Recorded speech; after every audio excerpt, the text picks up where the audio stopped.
कहानी की शुरुआत होती है और हमें कुछ मिलिट्री ट्रक्स को दिखाया जाता है जो एक सीक्रेट कंटेनर को शहर से दूर ले जा रहे थे। किसी को नहीं पता था कि उसके अंदर क्या है, पर उन्हें जितनी जल्दी हो सके उतनी जल्दी उसे शहर से दूर ले जाने के ऑर्डर्स मिले थे। इसमें क्या हो सकता है, इस बारे में दो सोल्जर्स आपस में बात कर ही रहे थे कि तभी सामने से आती एक कार उनसे टकरा जाती है, जिससे होने वाले धमाके से वो कंटेनर उछलकर दूर गिर जाता है और वो ओपन हो गया। सोल्जर्स ने इसके बारे में अपने सीनियर्स को रिपोर्ट किया, पर सामने से जवाब आया, वहां जो भी जिंदा है उन्हें लेकर फौरन वहां से भाग जाओ और जो घायल है उन्हें वहीं छोड़ दो। इससे पहले वो सोल्जर कुछ समझ पाता, उस कंटेनर से एक आदमी बाहर आता है जिसने पलक झपकते ही उसके सारे सोल्जर्स को मार डाला।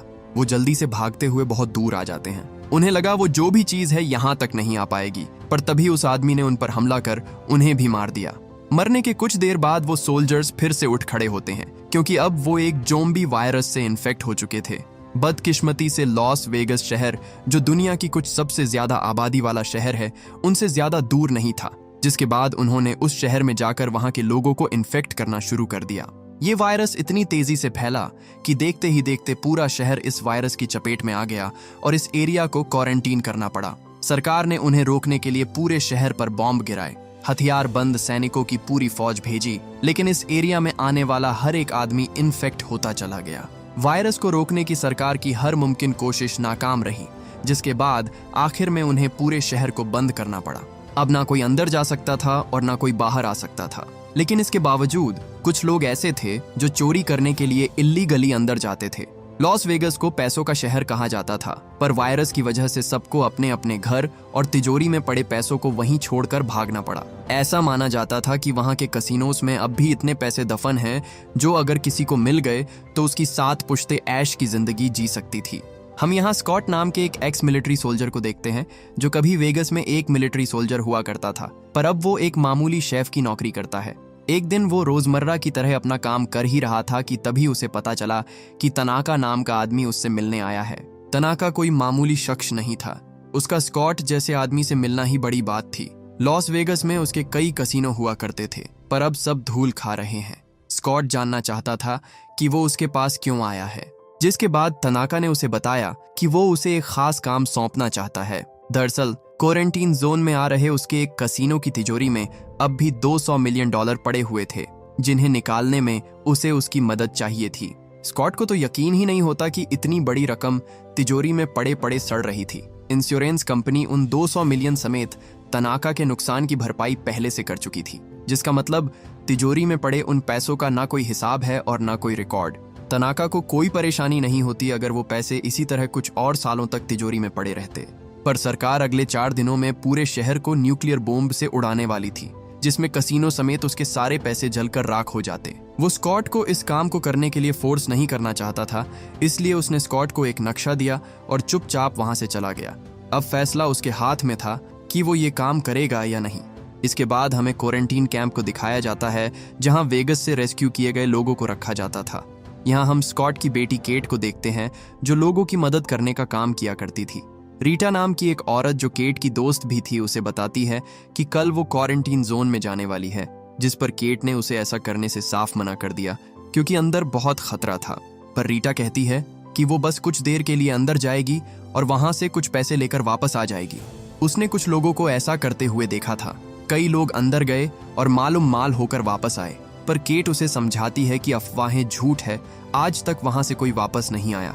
वो बात कर ही रहे थे कि तभी वहां एक गार्ड आता है। केट को गुस्से में देख उसे लगा कि कहीं वो इन्फेक्टेड तो नहीं, जिसके बाद उसने उन दोनों पर टेम्परेचर गन रख दी। उनकी बॉडी का टेम्परेचर तय की गई लिमिट से कम होता तो अपने आप गोली चल जाती, पर खुशकिस्मती से ऐसा नहीं होता। इसी बीच वो गार्ड केट के साथ बदतमीजी करता है और उसे गलत जगहों पर छूता है, पर केट ने उसका हाथ झटक दिया और उसे खुद से दूर रहने को कहा, जिसके बाद वो वहां से चला गया। रीटा बोली, ठीक है, मैं अंदर नहीं जाऊंगी, पर हमें बच्चों को सुरक्षित जगह भेजने का कोई और तरीका ढूंढना होगा। उधर हम स्कॉट को देखते हैं, जिसकी एक बुरे सपने से नींद टूट जाती है। हर रात वो उसी दिन को याद करता था जिस दिन उसने इन्हीं हाथों से अपनी इन्फेक्टेड वाइफ की जान ली थी। उसने फैसला कर लिया कि वो ये काम करेगा, पर इसे अंजाम देने के लिए उसे एक टीम की जरूरत थी। तनाका ने उसे कहा, एक टीम बनाओ जिसमें एक तिजोरी तोड़ने वाला और एक पायलट हो, जो काम होने के बाद तुम्हें वहां से निकाल सके। इसके बाद स्कॉट अपनी पुरानी दोस्त मारिया के पास जाता है, जो अब एक कार रिपेयर शॉप चलाती थी। उसने मारिया को इस ऑफर के बारे में बताया और कहा, आज तक हमने कितनों को बचाया, पर हमें बदले में क्या मिला, लेकिन इस बार हमें खुद के लिए कुछ करने का मौका मिला है। मारिया उसके साथ चलने को मान जाती है, लेकिन उन्हें एक और आदमी की जरूरत थी। वो विल नाम के आदमी के पास जाते हैं, जिसे ज़ॉम्बीज को मारने का एक्सपीरियंस था। सिर्फ वही था जिस पर वो इस पूरे मिशन में भरोसा कर सकते थे। फैसला हुआ कि तीनों 15-15 मिलियन डॉलर्स लेंगे और बाकी के 5 मिलियन को टीम के बाकी मेंबर्स में बांट दिया जाएगा। इसके बाद वो मिरियन के पास जाते हैं, जो एक पायलट थी। उसे तो पैसे की इतनी जरूरत थी कि वो काम सुने बिना ही साथ आने को तैयार हो जाती है। इस तरह उन्होंने कुछ और लोगों को भी अपनी टीम में शामिल किया, जिन्हें हथियार चलाना आता हो और ज़ॉम्बीज से लड़ने में उनकी मदद कर सके। सबसे आखिर में वो एक चोर के पास गए, जिसे तिजोरियों के बारे में सब कुछ पता था। साइमन को जब पता चला कि उसे लॉस वेगस के कसीनो में रखी तिजोरी खोलनी है, तो वो मानो जैसे खुशी से झूम उठा। ये तिजोरी खोलना तो उसके बचपन का सपना था, क्योंकि ये तिजोरी किस्मत से नहीं, सिर्फ काबिलियत से खुलती थी और उसे पूरा यकीन था कि वो इतना काबिल है कि इसे खोल सके। इसके बाद उन सब ने अपने अपने हथियार बाहर निकाले, क्योंकि अब उनका इस्तेमाल करने का टाइम आ चुका था। टीम के सभी लोग एक पुराने गैरेज में इकट्ठा होते हैं, जहां तनाका उन सबको अंदर घुसने से लेकर बाहर निकलने तक का सारा प्लान समझाता है। प्लान सिंपल था, उन्हें अपना रास्ता क्लियर करते हुए अंदर जाना है और फिर उस तिजोरी को खोलकर उसके अंदर पड़े सारे पैसों को बैग में भरकर हेलीकॉप्टर में लौट करके वहां से पलक झपकते ही गायब हो जाना है। और ये सब उन्हें अगले 32 घंटों में करना होगा। लेकिन जब उनमें से एक को पता चला कि उन्हें क्वारंटीन जोन में जाना है, तो वो साथ चलने से मना कर देता है, क्योंकि वो इतने कम पैसों के लिए इतना बड़ा जोखिम लेने को तैयार नहीं था। वो वहां से चला गया और अब उनकी टीम में कुछ ही लोग बचे थे। सारी तैयारियां हो गई थीं। हालांकि फिर भी क्वारंटीन जोन में घुसना इतना आसान नहीं था, क्योंकि अब भी मिलिट्री फोर्सेस चारों ओर तैनात थी, जो उन्हें किसी भी कीमत पर अंदर नहीं जाने देते। मदद के लिए स्कॉट अपनी बेटी के पास आता है, जो क्वारंटीन जोन में काम करती थी। वो उन्हें बड़े आराम से अंदर भेज सकती थी, लेकिन उसे मनाना स्कॉट के लिए बिल्कुल भी आसान नहीं था, क्योंकि केट अब तक स्कॉट से इस बात को लेकर नाराज थी कि उसकी मोम के जाने के बाद उन्होंने उसे अकेला छोड़ दिया और कभी उससे मिलने भी नहीं आए। स्कॉट केट को बताता है कि मैं ये तुम्हारे लिए कर रहा हूँ, इस काम के लिए मैं तुम्हें 15 मिलियन डॉलर्स दूंगा। जिसके बाद केट उनकी मदद करने को तैयार हो जाती है। उसी रात हम उसकी दोस्त रीटा को देखते हैं, जो केट के मना करने के बावजूद लिली के पास जाती है और उससे रिक्वेस्ट करती है कि उन तीनों को अंदर भेज दे। उधर विल साइमन को बंदूक चलाना सिखाता है, क्योंकि पूरी टीम में सिर्फ वही था जिसने कभी किसी ज़ॉम्बी को नहीं मारा था, और वो नहीं चाहता था कि मिशन के दौरान वो किसी पर बोझ बने। उनकी टीम में मार्टिन नाम का एक और आदमी भी जुड़ जाता है, जिसे तनाका ने अपनी तरफ से उन पर नजर रखने के लिए भेजा था। टीम में कोई उसे पसंद नहीं करता था, क्योंकि वो उनके किसी काम का नहीं था। केट उन्हें लिली से मिलवाती है, जिसे लोग पासपोर्ट के नाम से भी जानते थे, क्योंकि वो लोगों को पैसों के लिए अंदर भेजा करती थी। अपना काम खत्म करने के बाद वो वहां से जा ही रही थी कि तभी उसने रीटा के बच्चों को रोते हुए देखा। जब उसे पता चला कि लिली ने रीटा को अंदर भेज दिया, तो वो गुस्से में उसे जोर का घूंसा मारती है और उससे पूछती है कि तुमने उसे अंदर क्यों भेजा। अब इसमें लिली की भी कोई गलती नहीं थी। उसे नहीं पता था कि रीटा के 2 बच्चे भी हैं, और ना उसने ये बात उसे अंदर जाने से पहले बताई थी, वरना वो कभी उसे अंदर नहीं भेजती। स्कॉट कहता है कि अगर वो हमें मिली तो हम उसे वापस ले आएंगे, पर केट जानती थी कि वो सिर्फ वहां पैसों के लिए जा रहे हैं। अंदर जाकर उसे वापस लाना तो छोड़ो, उसे ढूंढेंगे भी नहीं। वो भी साथ चलने को कहती है, पर स्कॉट ने उसे साथ चलने से मना कर दिया, क्योंकि इसमें बहुत खतरा था। लेकिन केट भी कम जिद्दी नहीं थी। वो बोली, अगर आप मुझे नहीं ले चलेंगे तो मैं आपके जाने के बाद अंदर आऊंगी, तब तो खतरा और भी ज्यादा होगा। स्कॉट के पास उसे अपने साथ ले चलने के अलावा कोई और रास्ता नहीं बचा था, इसलिए मजबूरन वो केट को भी टीम में शामिल कर लेता है। इसी बीच लिली ने उस बदतमीज गार्ड को उनकी ओर आते देखा और स्कॉट से कहा, उसने हमें देख लिया है, इसे भी अपने साथ ले चलना होगा, वरना ये बाहर जाकर सबको खबर कर देगा और हमारा पूरा प्लान चौपट हो जाएगा। इसके बाद वो सभी एक सीक्रेट डोर से होते हुए क्वारंटीन जोन के अंदर जाते हैं। एरिया शुरू होते ही उन्हें अपने सामने ढेर सारी लाशें पड़ी मिलती हैं, जिन्हें देखकर साइमन के तो डर के मारे पसीने छूट जाते हैं। लिली उन्हें बताती है कि ये लोग सूरज की रोशनी को झेल नहीं पाए, जब बारिश होगी तब इन्हें देखना चाहिए, कुछ बूंदें गिरेंगी और ये फिर से जिंदा हो जाएंगे। उन्होंने जितना सोचा था, ये शहर उससे भी ज्यादा खतरनाक था। ज़ॉम्बीज ने पूरे शहर को जीता जागता कब्रिस्तान बना दिया था।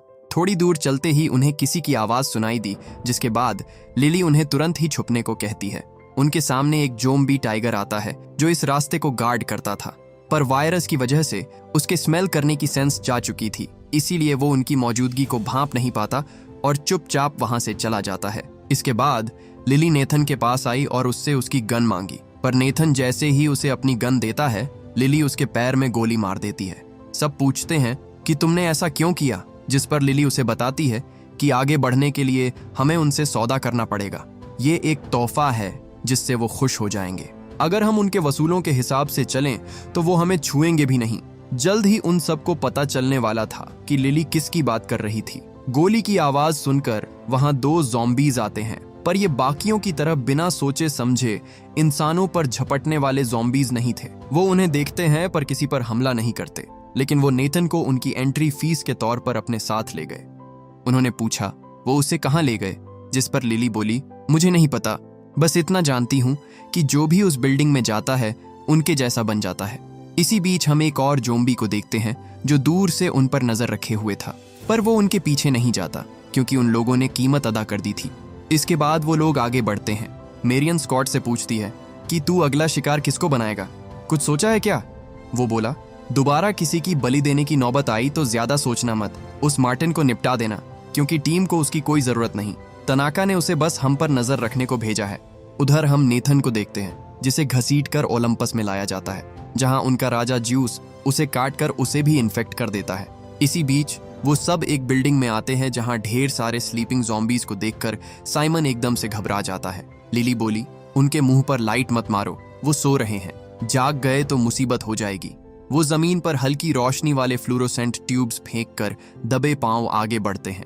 चैम्बर्स नाम की एक लड़की, जिसे मार्टिन पर बिल्कुल भरोसा नहीं था, उसे आगे चलने को कहती है, पर इस बात से मार्टिन इतना गुस्सा हो जाता है कि उसने जानबूझकर उसे रास्ते से भटका दिया। चैम्बर्स जब उस फ्लोरोसेंट ट्यूब्स को उठाने के लिए आगे बढ़ी, तभी उनमें से एक ज़ॉम्बी जिंदा हो जाता है।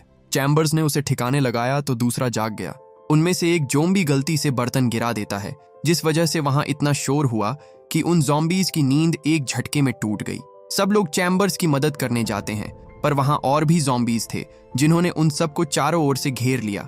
चैम्बर्स ज़ॉम्बीज को मारते हुए बचकर निकलने की कोशिश करती है, पर मार्टिन एक बार फिर उसे धोखा देता है और दरवाजा बाहर से बंद कर देता है। माइकी ने मार्टिन से पूछा, वो कहाँ रह गई? मैंने उसे तुम्हारे पीछे ही आते देखा था। पर तभी चैम्बर्स खिड़की तोड़कर उसके सामने आ जाती है। ज़ॉम्बीज उसके ऊपर चढ़ गए और उसे भी इन्फेक्ट कर दिया, जिसके बाद माइकी को दिल पर पत्थर रखकर उसे शूट करना पड़ा। जल्द ही वो उस कसीनो तक पहुंच गए जहां पैसों की तिजोरी थी। यहाँ बाकी जगहों के मुकाबले बहुत कम इन्फेक्टेड लोग थे, और जो थे भी उन्हें उन लोगों ने मार दिया। केट बोली, मुझे नहीं लगता रीटा अब तक जिंदा होगी। पर लिली उसे कहती है, इतनी जल्दी हार मत मानो। कुछ महीनों पहले जब एक आदमी बाहर नहीं आया तो मैं वहां से चली गई। मुझे लगा वो मर गया होगा, लेकिन 3 दिन बाद वो वापस जिंदा लौट कर आया। ज्यूस के इन्फेक्ट करने से पहले ही वो वहां से भाग निकला था। वहां उन्हें ढेर सारे ब्लूप्रिंट और नक्शे पड़े मिले, जिसका मतलब सिर्फ वो ही नहीं है जिन्हें तनाका ने यहाँ पैसे निकालने के लिए भेजा था। उनसे पहले भी यहाँ कुछ लोगों की टीम आई होगी, पर कोई भी जिंदा वापस नहीं लौटा। स्कॉट टीम को डिवाइड करता है और सब अपने अपने काम में लग जाते हैं। मार्टिन और लिली को बाहर निगरानी के लिए तैनात किया जाता है। मेरियन ऊपर हेलीपैड पर जाती है, जहां उसे वो हेलीकॉप्टर स्टार्ट करना था, और साइमन तिजोरी के पास जाता है। मार्टिन लिली से सौदा करता है कि अगर वो उसे रानी का ब्लड सैंपल लाने में मदद करेगी तो बदले में वो चैंप के सारे लोगों को किसी सुरक्षित जगह पहुंचा देगा। लिली इसके लिए मान जाती है, जिसके बाद उसने हवा में गोली चलाई और रानी के आने का इंतजार करने लगे। स्कॉट ने जनरेटर स्टार्ट किया, जिससे वहां फिर से रोशनी हो जाती है। उधर विल और साइमन ज़ॉम्बीज को मारते हुए तिजोरी के पास आते हैं। साइमन तो लॉकर को देखकर मानो खुशी से पागल ही हो जाता है, पर खतरा अब भी टला नहीं था। तिजोरी से पहले वहां कुछ ट्रिगर पॉइंट्स थे, जिन पर उन्होंने पैर रखा तो शरीर के चिथड़े उड़ जाएंगे। वहां उन्हें और लोगों की लाशें मिली जिन्होंने उनसे पहले तिजोरी को खोलने की कोशिश की थी, पर सब मारे गए। उनकी हालत देखकर किसी में भी आगे बढ़ने की हिम्मत नहीं होती। अच्छी बात यह थी कि ट्रिगर पॉइंट्स बस एक बार काम करते थे, मतलब अगर किसी तरह वो इसे चकमा दे दे तो बात बन सकती है। जिसके बाद विल नीचे जाता है और एक ज़ॉम्बी उठाकर लाता है। उन्होंने उसे आगे जाने को कहा, पर वो इतना भी बेवकूफ नहीं था। जिसके बाद विल ने उसे गोली मार दी और एक दूसरा ज़ॉम्बी लेकर आया। इस बार वो उसे खाने का लालच देकर आगे भेजते हैं और उसने जैसे ही ट्रिगर पॉइंट्स पर पैर रखा उस पर गोलियों की बारिश हो जाती है। एक एक कर उसने सारे सेफ्टी पॉइंट्स क्लियर कर दिए और अब खतरा ना के बराबर था। उधर मार्टिन देखता है कि रानी उसके जाल में फंस चुकी है। वो उन दोनों के सामने आती है, पर जब उसने देखा कि इन लोगों ने उसके लिए कुछ नहीं रखा है तो वो उन पर गुस्सा हो जाती है। मार्टिन ने रानी को पकड़ लिया, पर वो दूसरा ज़ोंबी उस पर हमला कर देता है। वो उसे इन्फेक्ट करने ही वाला था कि तभी लिली उसे मार डालती है। इसके बाद मार्टिन रानी के पास आता है और एक तार से उसकी गर्दन काटने लगता है। लिली बोली, ये क्या कर रहे हो तुम्हें तो बस ब्लड सैंपल चाहिए था ना। पर मार्टिन सिर्फ अपने बॉस को खुश करने के लिए किसी भी हद तक जा सकता था। इसी बीच हम रीटा को देखते हैं जो ज्यूस के कब्जे में थी। वो उसे इन्फेक्ट करने ही वाला था कि तभी उसने रानी की चीखें सुनी, जिसके बाद वो उसे ढूंढने चला गया। स्कॉट न्यूज में देखता है कि सरकार ने लोगों के दबाव में आकर इस शहर को तय किए गए समय से 24 घंटे पहले न्यूक्लियर बॉम्ब से उड़ाने का फैसला कर लिया था। इसका मतलब था कि अब उनके पास चोरी करके फरार होने के लिए सिर्फ कुछ ही घंटे बचे हुए हैं। उधर मेरियन जिस हेलीकॉप्टर को स्टार्ट करने की कोशिश कर रही थी वो पुराना होने की वजह से आग पकड़ लेता है। उसने किसी तरह आग तो बुझा दी, पर अब वो स्टार्ट होगा या नहीं ये सिर्फ ऊपर वाले के हाथ में था। स्कॉट जल्दी से ऊपर आता है और पूछता है तिजोरी खोलने में और कितना टाइम लगेगा, पर साइमन जो बस उसे खोलने ही वाला था उसकी वजह से डिस्ट्रैक्ट हो जाता है। वो स्कॉट पर चिल्लाते हुए बोला, मेरी बात ध्यान से सुनो, ये लॉकर दुनिया की सबसे हाईटेक लॉकर्स में से एक है। अगर तुमने एक और बार मेरा ध्यान भटकाया तो ये तिजोरी कभी नहीं खुलेगी, समझे? उसे इतना सीरियस देखकर एक बार के लिए स्कॉट भी पीछे हट जाता है और उसे उसका काम करने देता है। उन्होंने उसे नहीं बताया कि बॉम्ब फटने में कुछ ही घंटे बचे हुए हैं, वरना वो डर जाता। उधर ज्यूस जब रानी के पास पहुंचा तो वहां उसे उसकी सर कटी लाश पड़ी हुई मिली, जिसे देखकर ज्यूस को बहुत गुस्सा आता है। वो उसे अपने सारे ओलंपस में ले आया और जब उसने रानी का पेट चीर कर बच्चे को बाहर निकाला तो पाया कि उसका बच्चा मर चुका था। ये देखकर उसकी आंखों में खून उतर आता है, जिसके बाद उसने अपनी आर्मी को तैयार किया और जंग का ऐलान कर दिया। खतरे से अनजान स्कॉट और उसकी टीम अब भी उन पैसों को लेकर भागने की फिराक में थे। वहां उन्हें कुछ पैसे मिलते हैं जिसे उन्होंने आपस में बांट लिया। स्कॉट ने इतने सारे पैसे कभी नहीं देखे थे, पर जो चीज उस तिजोरी के अंदर थी उसके आगे तो ये रकम कुछ भी नहीं थी। इसी बीच साइमन जो काफी देर से उसे खोलने में जुटा हुआ था, आखिरकार उस लोक को तोड़ने में कामयाब हो जाता है। जब उन्होंने तिजोरी का दरवाजा खोला तो अंदर पड़े पैसे देखकर उनकी आंखें फटी की फटी रह गईं। वो जल्दी से सारे पैसों को बैग में भरकर उसे हेलीकॉप्टर में लोड करने लगते हैं। देखते ही देखते उन्होंने सारी तिजोरी खाली कर दी। पर इसी बीच स्कॉट देखता है कि केट वहां नहीं थी। उसने उसे ढूंढने की बहुत कोशिश की, पर वो उसे कहीं नहीं मिलती, क्योंकि केट अकेले रीटा को ढूंढने चली गई थी। उधर हम ज्यूस को देखते हैं जिसकी पूरी आर्मी उस कसीनो की ओर बढ़ रही थी। जल्द ही बिल्डिंग खाली हो गई, जिसके बाद केट अंदर जाती है। हालांकि खतरा अभी टला नहीं था। हम इन्फेक्टेड नेथन को देखते हैं जो अब भी उस बिल्डिंग में मौजूद था। स्कॉट अपनी बेटी को ढूंढने जाने ही वाला था कि तभी लिफ्ट का दरवाजा खुला और ज्यूस की आर्मी ने मारिया की गर्दन तोड़कर उसे मार डाला। सब इतनी जल्दी हुआ कि स्कॉट को संभलने का मौका ही नहीं मिला। साइमन ने देखा कि उनकी पूरी आर्मी उन्हें मारने के लिए आ रही है, जिसके बाद वो विल के साथ लॉकर के पास चला जाता है, क्योंकि छुपने के लिए वो सबसे सेफ जगह थी। लिली वहां से भाग ही रही थी कि तभी मार्टिन ऊपर से दरवाजा बंद कर देता है, क्योंकि उसे जो चाहिए वो मिल चुका था। वो बोला, तनाका को पैसों से कोई मतलब नहीं, इस बैग में जो है वो चीज उन पैसों से कहीं ज्यादा कीमती है। ज्यूस अंदर आता है, पर तब तक सब वहां से जा चुके थे। विल उस पर गोली चलाता है, पर उसने एक लोहे का हेलमेट पहन रखा था, जिस वजह से उसे गोली नहीं लगती। विल उससे फाइट करता है, पर ज्यूस उससे कहीं ज्यादा ताकतवर था। उसने विल को बहुत मारा और उसे काट कर इन्फेक्ट करने ही वाला था कि तभी साइमन बीच में कूद पड़ा और उसकी जान बचा ली। उसने अपनी जान की परवाह के बगैर विल को अंदर धकेल दिया और खुद दरवाजा बंद करने के लिए बाहर ही रुका रहा, जिस वजह से वो भी मारा जाता है। उधर मार्टिन सबको धोखा देकर भागने की कोशिश कर रहा था, पर तभी उसे बैग में कुछ अजीब सा महसूस हुआ। उसने जब बैग खोला तो पाया कि उसके अंदर रानी का सर नहीं था, क्योंकि लिली ने पैसे बटोरते वक्त बड़ी चालाकी से बैगों की अदला बदली कर दी थी। वो कुछ समझ पाता उससे पहले ही वहां व्हाइट टाइगर आ जाता है, जिसने मार्टिन पर हमला कर दिया। उसने मार्टिन को अपने नुकीले जबड़ों से दबोच लिया और उसे बुरी तरह नोच डाला। आखिर में वो उसके सर को कच्चा चबाकर उसे मार डालता है। स्कॉट बचे हुए लोगों के साथ ऊपर जाने की कोशिश करता है, पर नीचे उनकी पूरी सेना थी, जिनसे लड़ते लड़ते स्कॉट की सारी गोलियां खत्म हो गईं। ज़ोंबी बेचारे माइकी को भी काट लेते हैं, जिसके बाद उसने अपनी जैकेट में सभी ग्रेनेड की पिन खींचकर वहां एक बहुत बड़ा धमाका कर दिया। स्कॉट लिली के साथ ऊपर आता है, पर उसने देखा कि मेरियन अभी तक हेलीकॉप्टर स्टार्ट नहीं कर पाई थी। वो उसे जल्दी करने को कहते हैं, पर तभी वहां ज्यूस आ गया। वो उन पर हमला करने ही वाला था कि तभी लिली अपने बैग से रानी का सर निकालती है और उस पर बंदूक तान देती है। वो बोली, आगे बढ़े तो इसका भेजा उड़ा दूंगी, जिसके बाद ज्यूस को उसकी बात माननी पड़ी। खुशकिस्मती से उनका हेलीकॉप्टर स्टार्ट हो गया और उन्हें अपनी आंखों के सामने से जाता देख ज्यूस गुस्से से पागल हो जाता है। जैसे ही लिली का उस पर से ध्यान भटका, उसने एक सरिया उसकी बॉडी के आर पार कर दिया, जिसके बाद लिली भी रानी का सर नीचे फेंक कर उसे मार डालती है। इसके बाद ज्यूस अपनी आर्मी के साथ उस हेलीकॉप्टर का पीछा करता है। स्कॉट ने कहा, तुम यहीं रुको, मैं उसे लेकर आता हूँ। उधर हम केट को देखते हैं जो रीटा को ढूंढ लेती है, पर वो जैसे ही आगे बढ़ने वाली थी, नेथन ने उस पर हमला कर दिया।